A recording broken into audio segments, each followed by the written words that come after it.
Keris Empu Gandring, tak bisa dipisahkan dari kisah Ken Arok. Pusaka termasyhur dalam sejarah berdirinya Kerajaan Singasari ini, juga terkenal karena kutukannya yang memakan korban dari kalangan elit Singasari, termasuk Ken Arok yang merupakan pendiri dan penggunanya. Keris Empu Gandring ini dibuat atas pesanan Ken Arok. Permintaannya harus jadi dalam 1 malam.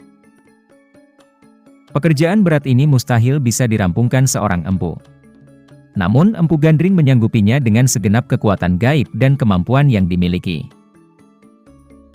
Untuk mewujudkan pesanan keris selesai dikerjakan dalam 1 malam, konon Empu Gandring melakukan tirakat, puasa dan ritual khusus, sebelum memilih bahan untuk membuat keris tersebut, agar keris tersebut bertuah. Empu Gandring memilih batu meteor sebagai bahan untuk kerisnya, sehingga memiliki aura yang tinggi. Setelah keris terbentuk, Empu Gandring mencelupkan keris yang masih panas tersebut ke dalam bisa ular. Selanjutnya, setelah menjadi keris dengan bentuk dan wujud yang sempurna, bahkan memiliki kemampuan supranatural, yang konon dikatakan melebihi keris pusaka masa itu. Empu Gandring menyelesaikan pekerjaannya membuat sarung keris tersebut. Ken Arok datang mengambil keris tersebut, yang menurutnya sudah 1 hari dan harus diambil. Namun Empu Gandring belum menyelesaikan sarung kerisnya. Ken Arok menguji keris tersebut. Keris itu juga ditusukkan pada Empu Gandring, yang konon menurutnya tidak menepati janji. Sarung keris belum selesai dibuat. Ken Arok juga ingin menguji kemampuan keris tersebut, melawan kekuatan supranatural si pembuat keris, yang justru disimpan dalam keris itu, untuk menambah kemampuannya. Empu Gandring dalam kondisi sekarat mengeluarkan kutukan. Dia mengatakan, keris tersebut akan meminta korban nyawa 7 turunan dari Ken Arok. Arok, kau dengan 7 keturunanmu akan mati oleh keris ini.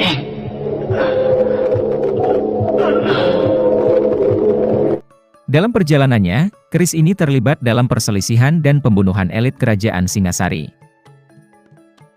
Tunggul Ametung merupakan kepala daerah Tumapel, cikal bakal Singasari, saat itu adalah bawahan dari Kerajaan Kadiri, yang diperintah Kertajaya, dengan gelar Dandang Gendis, raja terakhir kerajaan ini.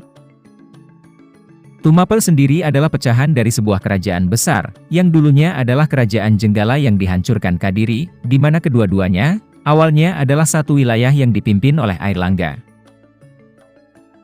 Ken Arok membunuh Tunggul Ametung untuk mendapatkan istrinya yang cantik, Ken Dedes. Ken Arok sendiri, saat itu adalah pegawai kepercayaan dari Tunggul Ametung, yang sangat dipercaya. Latar belakang pembunuhan ini adalah, karena Ken Arok mendengar dari Brahmana Lohgawe, bahwa barang siapa yang memperistri Ken Dedes akan menjadi raja dunia. Sebelum Ken Arok membunuh Tunggul Ametung, keris ini dipinjamkan kepada rekan kerjanya, yang bernama Kebo Ijo, yang tertarik dengan keris itu, dan selalu dibawa kemana-mana untuk menarik perhatian umum. Bagi Ken Arok sendiri, peminjaman keris itu adalah siasat agar nanti yang dituduh membunuh Tunggul Ametung adalah Kebo Ijo. Siasat Ken Arok berhasil, dan hampir seluruh publik Tumapel termasuk beberapa pejabat percaya, bahwa Kebo Ijo adalah tersangka pembunuhan Tunggul Ametung. Ken Arok yang saat itu adalah orang kepercayaan Tunggul Ametung, langsung membunuh Kebo Ijo, yang konon dengan keris pusaka itu. Setelah membunuh Tunggul Ametung, Ken Arok mengambil jabatannya, memperistri Ken Dedes yang saat itu sedang mengandung, dan memperluas pengaruh Tumapel, sehingga akhirnya mampu menghancurkan kerajaan Kediri. Ken Arok sendiri akhirnya mendirikan Kerajaan Singhasari. Rupanya kasus pembunuhan ini tercium oleh Anusapati, anak Ken Dedes dengan Tunggul Ametung. Anusapati yang diangkat anak oleh Ken Arok, mengetahui semua kejadian itu dari ibunya, Ken Dedes, dan bertekad untuk menuntut balas.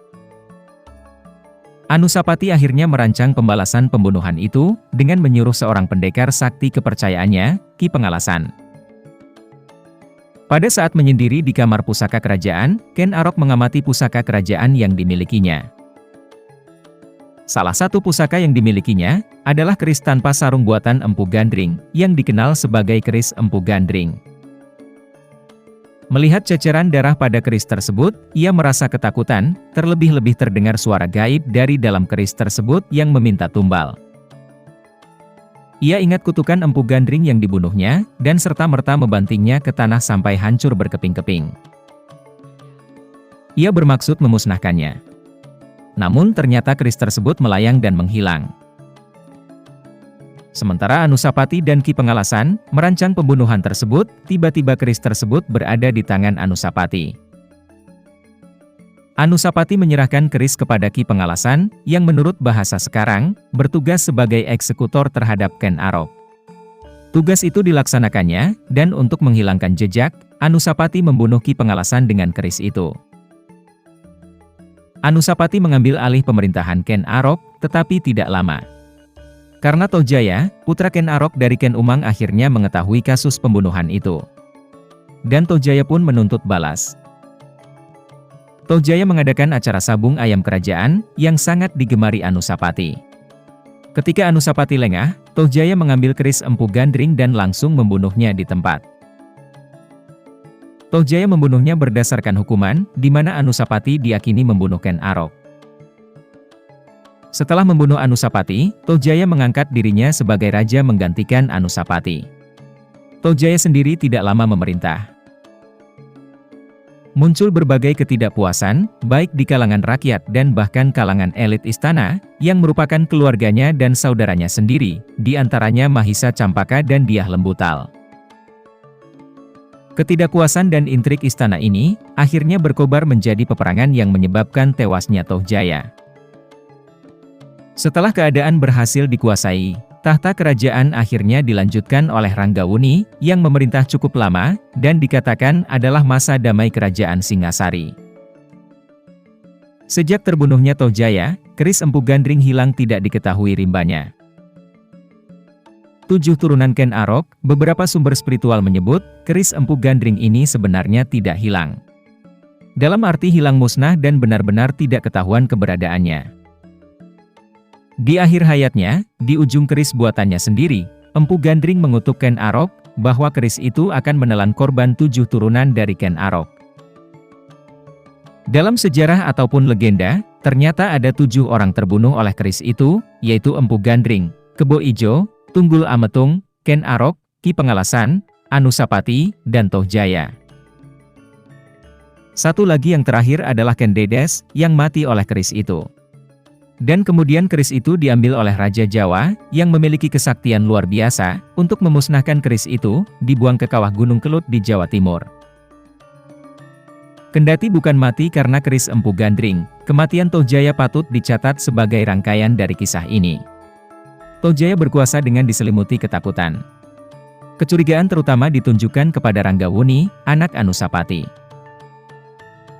Ranggawuni memendam dendam atas kematian ayahnya. Bersekutu dengan Mahisa Campaka, anak Mahisa Mungateleng yang tak terima tahta kerajaan Kediri diambil Tohjaya, Ranggawuni melakukan pemberontakan. Mereka menyerang istana. Tohjaya melarikan diri.